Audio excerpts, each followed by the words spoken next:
अब इलेक्शन में एक साल से भी कम का इलेक्शन में एक साल से भी कम का समय रह गया है, क्या एजेंडा रहेंगे? देखिए, एक तो हमारी पार्टी का एजेंडा है। एक वो हमारे नए प्रभारी हैं चौधरी वीरेंद्र सिंह जी, अमीश अहमद जी और भगत चरण जी, उन्होंने ड्रॉ किया है। उस पर पीसीसी काम कर रही है, हम सब लोगों के साथ सहयोग कर रहे हैं। अभी सत्याग्रह यात्रा चल रही है प्रदेश में। इससे पहले कुछ प्रांतीय स्तरीय सम्मेलन हो चुके हैं। अभी हमने हरिद्वार के अंदर एक जिला सम्मेलन किया है महिलाओं का, जिसमें 5000 के करीब महिलाओं ने भागीदारी की थी। प्रभा ठाकुर जी गई थी, राष्ट्रीय महिला कांग्रेस की अध्यक्षा है, उन्होंने एड्रेस किया था, उनकी अतिथि थी। तो इस समय संगठनात्मक स्तर पर कांग्रेस में बहुत सारी गतिविधियां हो रही हैं और हमारा प्रयास ये है कि हम एक पॉजिटिव एजेंडा, हम केवल ये नहीं रखना चाहते चुनाव के कि अब ये निशंक जी ने ये नहीं किया या भाजपा की सरकार ने ये नहीं किया। वो जो नहीं किया उन्होंने उसको सारा राज्य देख रहा है। हम उनके जो भ्रष्टाचार और दूसरे मुद्दे हैं उनको भी समय समय पर लाते रह रहे ताकि कुछ करेक्टिव स्टेप उठाए जा सके, सावधान किया जा सके, भ्रष्टाचार पर नियंत्रण स्थापित किया जा सके। वो ड्यूटी हम अपनी पूरी कर रहे हैं, लेकिन हम उनके निगेटिव इश्यूज पर चुनाव में नहीं जाना चाहते, बल्कि अपने पॉजिटिव इश्यू पर कि हम राज्य के लिए क्या करेंगे।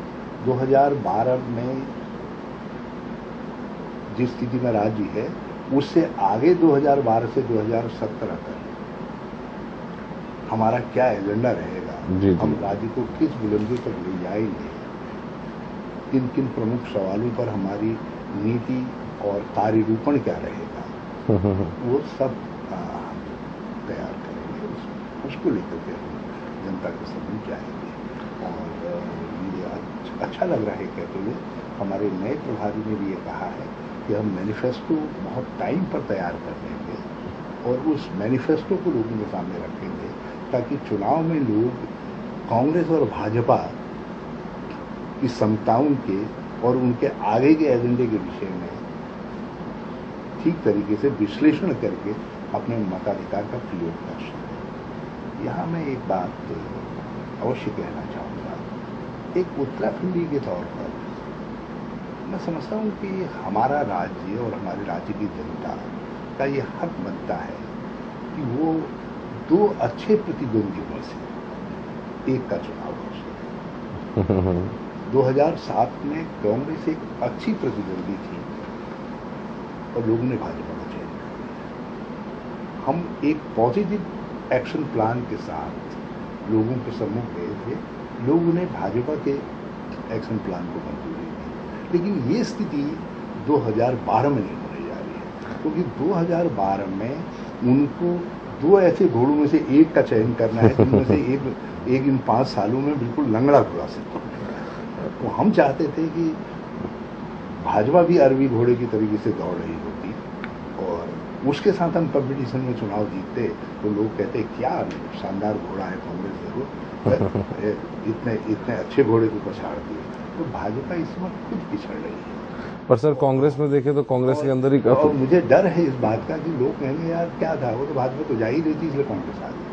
और ये मुझे तकलीफ नहीं, मैं कचोट उत्तराखंड को दो अच्छी पार्टियों में से एक पार्टी को चुनने का मौका मिलना चाहता, भाजपा वो अवसर गंवा गई। जी सर, पर आप बात कर रहे हैं प्रतिद्वंदियों की। अब कांग्रेस के अंदर भी बहुत ज़्यादा इस वक्त लोग हैं जो आपस में ही एजेंडा डिस्टर्ब करेंगे आपका, जो आते हुए समय में लग रहा है, उस बारे में क्या कहेंगे? देखिए अच्छी बात है, ये तो पार्टी की स्ट्रेंथ को बताता है। आपके क्रिकेट में आजकल सुना होगा कहते हैं बेंच स्ट्रेंथ क्या है और लोग कहते हैं कि ऑस्ट्रेलिया की क्रिकेट टीम इसलिए इतने लंबे समय तक चैंपियन नहीं पाई क्योंकि उनके पास जो है बैकअप स्ट्रेंथ बहुत बड़ी थी स्टेट्स के अंदर। तो उत्तराखंड के अंदर भी हमारे पास बहुत समतावान नेता है। कुछ आगे की पंक्ति में खड़े दिखाई देते तो जो पीछे की पंक्ति में उनसे हैं वो भी बिल्कुल कंधे कंधों तक कानों तक आकर के खड़े दिखाई दे रहे हैं। और उनके पीछे जो तीसरी पीढ़ी भी है वो भी बड़ी सक्षम पीढ़ी के रूप में दिखाई दे रही है, बल्कि उनमें से भी कई लोग इस काबिल हैं कि वो प्रदेश का नेतृत्व संभाल सकते हैं।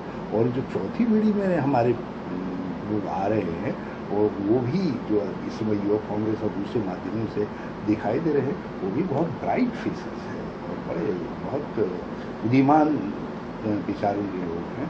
तो मैं अपनी पार्टी की स्ट्रेंथ को देख करके बहुत आह्लादित महसूस करता हूँ, बड़ा प्रसन्नता महसूस करता हूँ। और राजनीति के अंदर महत्वाकांक्षाएं होनी चाहिए, मगर कांग्रेस में हम जितने ही किसी के पास महत्वाकांक्षा हो, एक बात प्रत्येक व्यक्ति को समझनी पड़ती है कि यहाँ अंतिम निर्णय नेतृत्व का होता है और नेतृत्व का जो आदेश हो जाता है उसके पीछे सबको खड़ा होता है। हरीश रावत को भी खड़ा होना है और लोगों को भी खड़ा होना है। तो हम चुनाव जीतेंगे 2012 में। हमारी नेता सोनिया गांधी का जो निर्णय होगा उस निर्णय के पीछे सब दीवार की बांध, चट्टान की बांध खड़े होंगे और प्रदेश को आगे बुलंदी की तरफ लेकर के जाने का काम करेंगे। इसलिए हमारी कांग्रेस के अंदर जो महत्वाकांक्षाएं हैं वो गियर हमारे वहाँ जरूर 4th गियर तक भी है, मगर उसमें विद एक्सीलेटर एंड ब्रेक। तो इसलिए कांग्रेस के अंदर महत्वाकांक्षा की गाड़ी जो है कंट्रोल से बाहर नहीं होती है। भाजपा में कंट्रोल से बाहर है चीजें। उनके राष्ट्रीय स्तर पर भी वो दिखाई दे रहा है। महत्वाकांक्षाओं का जबरदस्त द्वंद है। किसी तरीके से इस समय आरएसएस ने सीटी बजा करके जो है सबको शांत करके रखा हुआ है। राज्य के अंदर भी वही द्वंद दिखाई दे रहा है। इसीलिए आपने इनको कुल सरकार चलाते हुए भी उत्तराखंड में 5 साल हो गए और 4 मुख्यमंत्री बदल दिए हैं। ये 4थे मुख्यमंत्री हैं और वो तो ये समझिए कि कुछ डर गए हैं हम लोगों से, नहीं तो ये 5वां भी हो जाता और हो सकता है जाते जाते तो 5वां ले आए।